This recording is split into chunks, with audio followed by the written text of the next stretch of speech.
sintonía ya nos da pistas de que vamos a conocer historias curiosas de nuestra ciudad. Muchos ya recordaréis que hace 2 semanas en este espacio para la historia de Vitoria-Gasteiz, empezamos a hablar de un periódico en la ciudad que se llamaba El Anunciador Vitoriano. Estuvo publicándose entre los años 1878 y 1898 y era obviamente uno de los que a día iba recogiendo esa actualidad de nuestra ciudad entonces. Hoy la propuesta que nos trae Ismael García es seguir leyendo y comentando algunas de las noticias. Entrar un poquito más en contenido más que en la forma, porque fueron apareciendo esas historias en aquel periódico, noticias que, como escucharéis en estos minutos, están llenas además de curiosidades sobre la Vitoria de aquellos tiempos. Ismael, Egunon, ¿cómo estás? ¿Qué tal? Encantado de estar aquí otra vez. Encantadas nosotras también. Entramos en contenido ya, ¿no? Vimos un poquito cómo era ese periódico, qué forma tenía, y ahora ya a lo que suele gustar también, ¿no? Eso es. Fíjate que en principio solo tenía idea de dar noticia un poco de la existencia del periódico para que la gente conociese un poco cómo era la prensa de la época, pero claro, le vas echando tiempo, vas leyendo las noticias y dices, joder, es que esto no tiene desperdicio, claro. Esto da para muchos programas y es muy interesante, son microhistorias en muy pocas líneas y hoy te traigo unas cuantas que tienen más que ver, las he estado agrupando un poco temáticamente y hoy vamos a hacer un poco tema un poco más oscurito. Vamos a empezar. Negra. Crónica negra. Vamos a empezar con Crónica negra del Anunciador Vitoriano. Verás, si te parece un poco la mecánica que pretendía un poco es, mira, leo la noticia, son noticias casi telegráficas, sí, hay que entrar y vamos comentando la jugada, sí. Lo que te parezca vas comentando, ya te comentaré yo también. Mira, 13 de septiembre del año 1879. Dice la noticia de este día. Terrible día el del pasado miércoles en Vitoria. 2 crímenes acompañados de circunstancias horribles fueron los acontecimientos que tuvieron lugar o se descubrieron en este día.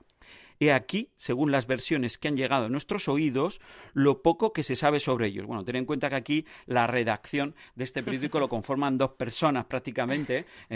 Ya comentamos ese día. Iba a decir día. que esto no ha cambiado mucho, pero bueno. Sí, bueno, esto ya tú tendrás que contar un poco esa historia. En fin, el caso es que pues este hombre, que lo mismo estaba aquí tecleando que saliendo ahí a recoger la noticia, nos cuenta estas 2 noticias, que bueno, hay que decir que el periódico no salía diariamente, lo dijimos el otro día, sí. Salía como 2 veces a la semana y por eso al principio empieza con la mención el pasado miércoles en Vitoria, porque realmente el periódico en este caso se estaba publicando. ¿Era más semanal? Se publicaba 2 veces a la semana. En este caso un jueves, por eso hace referencia un viernes, por eso se hace referencia al miércoles. Vale. Estas 2 noticias, dice, en el campo de Araca fue hallado el cadáver de una mujer de bastante edad, abierto en canal, al lado del cuerpo y cerca, como de una docena de tomates y una vaca alada, estaba uno de los riñones de la víctima. Madre mía. O sea, esta mujer, a ver, no voy a entrar en los detalles así, pero obviamente pues la abrieron, el que fuese, y les trajo algunas partes de los órganos y uno concreto lo dejó, pues esta referencia a los tomates y la bacalada, yo supongo que esta mujer igual llevaba la compra y bueno, pues el riñón quedó como cerca de estos elementos. Dice, se ignora quién o quiénes han sido los autores de tan horrible asesinato, el cual tampoco se sabe a qué atribuir. Spoiler. Vale. Estas noticias, si tú las vas rastreando, siguen saliendo varias a lo largo de los siguientes días y meses, y estamos ante uno de los primeros crímenes del famoso sacamantecas vitoriano. De acuerdo. ¿Vale? Un crimen que en este caso fue Araca. Claro, ya nuestra audiencia ya sabe que el sacamantecas vitoriano fue nuestro particular Jack el Destripador, ¿no? Sí. Un poco la fama, la especial fama que adquirió tuvo que ver con ese método que tenía de ser especialmente encarnizado con sus víctimas. Pero claro, aquí no acaba la noticia, está el segundo crimen. Dice, aparte de este crimen, en el Alto de Ayurdín, en el camino de Murguía, ha sido también hallado el cadáver de una joven con una puñalada en el pecho y al parecer violada. Según hemos oído, la muerta es natural de Zaitegui y estaba sirviendo en Avechuco, sospechándose que por el estado de las ropas y las huellas inmediatas que ha debido resistirse y ser más de uno los perpetradores de este crimen tan nefando. El juzgado de primera instancia de Vitoria está tratando estos asuntos. Bueno, es interesante, claro, aquí ya tenemos un segundo caso que de nuevo es la muerte de una mujer. Y aquí también, pues otro spoiler, vamos a decir, porque si sigues leyendo noticias vas viendo que estos crímenes, las víctimas constantemente son mujeres. Sí. Por lo tanto, yo creo, aparte que en muchos casos el género tiene que ver y son estas víctimas de género que hoy día las tenemos tan en cuenta, pero que en aquel momento solo escandalizaban. Fíjate que, además, revisando estos periódicos, me he dado cuenta que estos crímenes se repiten a razón de cada mes. O sea, con bastante frecuencia. En Vitoria, que era una ciudad de escasos 15.000 habitantes. Con lo cual, esa imagen que tenemos de una Vitoria tranquila, de conventos, de militares, etcétera, etcétera, tiene toda esta otra parte oscura. Solo saltan a las noticias, por lo que vas viendo, los crímenes un poco más truculentos. Sí. Lo que te hace sospechar que realmente en la trastienda hay otros tantos que también se tramitan en los juzgados, pero que no pasan, digamos, a los titulares del anunciador vitoriano. Pues bueno, estas son noticias, como digo, del 13 de septiembre del 79. Pocos meses después tenemos otra noticia del 31 de enero de 1880, que en este caso es como un aniversario. Es como un aniversario un tanto macabro, vamos a decir, de algo que había pasado un año antes, en enero de 1879. Dice la noticia: en la noche del 4 al 5 de este mes se cumple el primer aniversario del horroroso crimen de Betoño, en el que fueron degollados el marido y la mujer y la criada de una casa posada,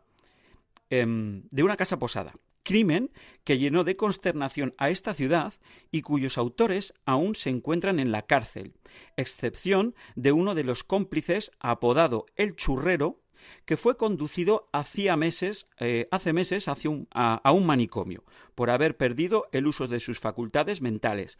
Bueno, igual la audiencia está menos puesta al día que con el crimen del sacamantecas, pero el crimen del churrero también fue bastante conocido, sonado, ¿no? En aquellos tiempos en Vitoria. Betoño hoy día tiene una localización igual que nos lleva un poco, no nos ayuda a entender un poco la importancia de este pueblo en aquel momento, porque se encontraba en medio del Camino de Postas. El Camino de Postas es una vía muy importante que atravesaba Vitoria y que ponía en comunicación, digamos, a larga distancia Irún con Madrid. Por ahí pasaban todas las diligencias. Y Betoño era un pueblo en el que a lo largo del camino pues había varias casas posadas que recibían público que frecuentemente no era lugareño de Vitoria y del entorno, y a menudo pues se producían muchos crímenes en este entorno, precisamente pues con gentes que iban y venían. En este caso, el crimen del churrero fue famoso luego por el propio juicio que se hizo al churrero.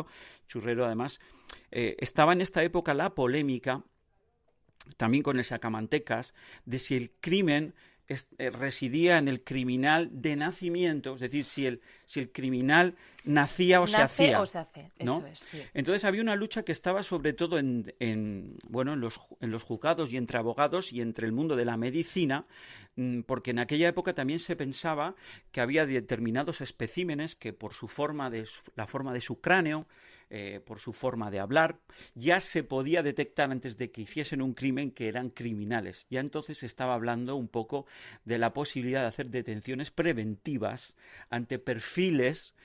Tú imagínate la peligrosidad que podría tener esto de cara a la ciudadanía, ¿no? Digamos, entrar en una especie de estado policial. Pues al churrero al final consideraron que estaba loco y le mandaron a Valladolid a un manicomio. La cárcel en aquellos momentos, hemos hablado de la cárcel de aquellos momentos en Vitoria, estaba, ¿cómo decirte?, donde hoy la plaza de Santa Bárbara aproximadamente, sí, pero pegando a la calle, a lo que es la calle Paz, ¿de acuerdo? Ahí, además, la cárcel estaba recién construida en ese momento y era un edificio que en toda España era considerado, digamos, como edificio carcelario ejemplar en tanto a edificio y también en tanto el trato que se dispensaba a los allí apresados. Bueno, pues pasamos a otra noticia. Damos un salto de 3 meses, seguimos en el año 1880 y estamos en el día 23 de marzo. Este es un crimen, para que no todos fuesen iguales, lo he buscado de otro origen. Dice, anteayer por la mañana fue encontrado ahogado en el sitio denominado El Cubo un niño recién nacido.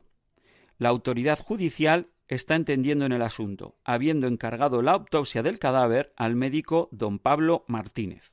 Inspiran horror hechos de tal naturaleza, dignos del mayor castigo.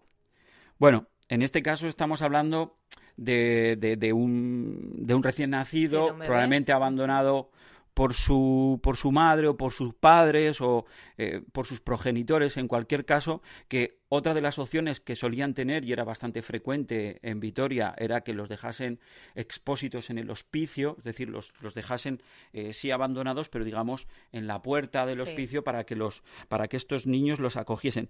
Este es curioso porque de hecho lo dejaron en una ubicación no muy lejana de donde estaba el hospicio, porque este sitio denominado El Cubo era lo que es la calle del Cubo hoy día. Entonces, en pleno casco medieval. En efecto. Sí. Y que se denominaba El Cubo, no sé si sabías, porque allá había un molino, el molino de San Ildefonso, y el cubo es como esta especie de estanque donde se acumula el agua un poco que luego sirve en las épocas igual más de estío para alimentar el ciclo del molino. De tal forma que Vitoria todavía en esa calle, en esta época, todavía había este espacio que más que una calle era un espacio abierto con esta suerte de estanque, que además era un lugar, no muy frecuentado, salvo en época de verano, igual que la gente lo utilizaba como lugar para el baño, etcétera.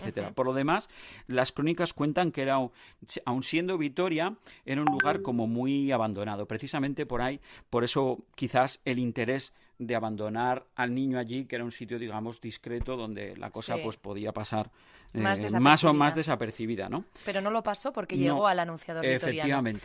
Efectivamente. El anunciador vitoriano estaba ahí atento a todas estas... Eran 2, pero muy atentos. Eran 2. Bueno, esto funcionaría un poco, yo me imagino, con la rumorología, el boca a boca, y de repente llega la noticia Pero ¿cuántas periodista? veces nos pasa aquí también, verdad? Totalmente. Mismamente ayer yo creo que nos enteramos, al final estamos en una redacción, no podemos estar en la calle constantemente, y muchas veces te llegan imágenes, noticias de acontecimientos por parte de oyentes, por parte de familiares, de conocidos que llaman incluso a la radio. Aquí pasaría lo mismo. Exactamente. Aquí lo que pasa, en vez de utilizar medios igual telemáticos, una llamadita o el WhatsApp, aquí directamente tocarían la puerta y en la redacción, oye, ¿qué ha pasado esto en la calle del Cubo? Que me gustaría ver también cómo era esa redacción, Tiene que ser. 1880. Yo he buscado alguna foto, no he encontrado. En esta época el tema de la fotografía está empezando, hay muy poca.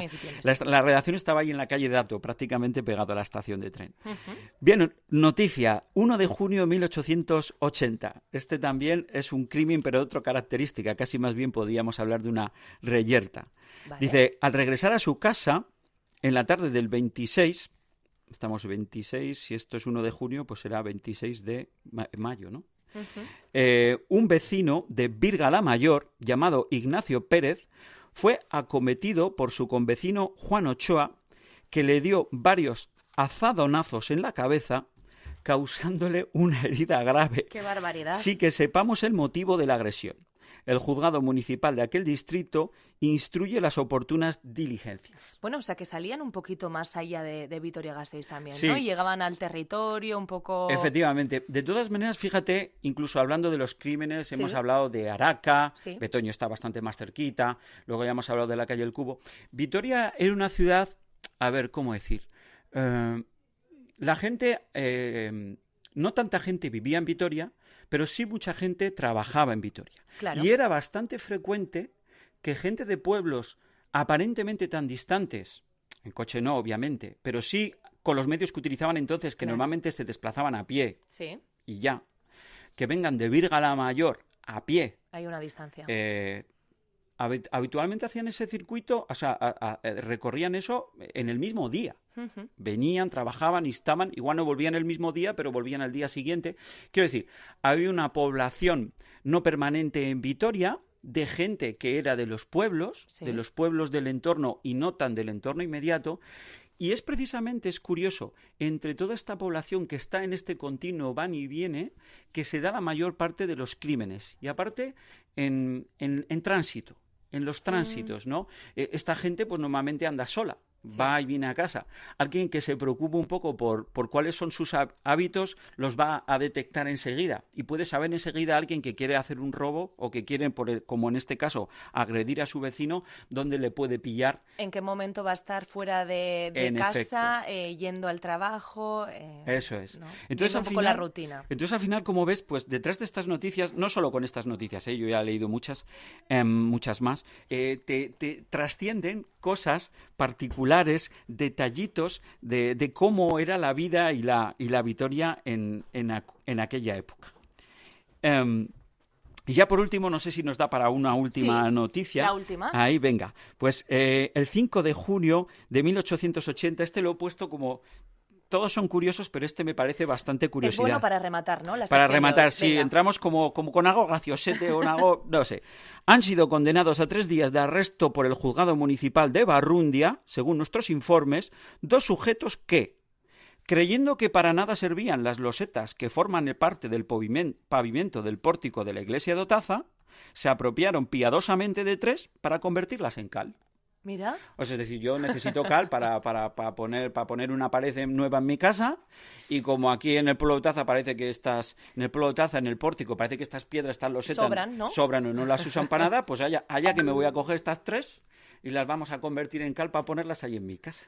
Bueno. Este es otro tipo de, digamos... Así que también recogían curiosidades un poquito más... Bueno, de hecho son la mayoría. Sí, ¿no? Una cosa por las que destacan estos periódicos es que informan de cosas que están a tal grado de detalle que a nosotros nos parecerían absurdas como que noticias. No entrarían en nuestra agenda periodística normalmente, pero que mira, luego unos cuantos años después, pues seguimos hablando de ellas. Por Totalmente. Lo tanto, son curiosidades que al final también interesan, ¿no? Hombre, y que quizás también nos dan información de cómo era, ¿no? Aquella época, aquella vida. Ver por un agujerito claro. cómo es la Vitoria en aquella época. En estos periódicos las noticias no tenían titular.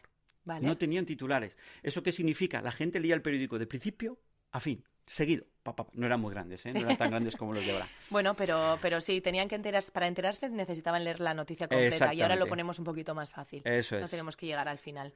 Pues muchas curiosidades que seguiremos trabajando. Sí, por supuesto. El próximo día voy a dar el salto a la página de anuncios. Al capítulo de anuncios. Los anuncios y los anunciantes... Esto también tiene que ser muy curioso. Sí, tenemos 2 tipos de anuncios. Los de las tiendas, los de negocios que venden algo, y luego lo de la gente que se ofrece para distintos trabajos, o negocios que reclaman gente que emplear en ciertos trabajos. Que hasta hace poquito también se seguía haciendo así, No esto ha cambiado es un poco tanto. como estaba el Calea, ¿no? Sí. Hace unos años, el Calea. Pues esto era un poco el Calea de la época también. Bueno, pues seguiremos entonces con anuncios. Ismael Esquerricasco. No, Esquerricasco, que pases buen fin de semana. Nos escuchamos prontito. Estamos, agur.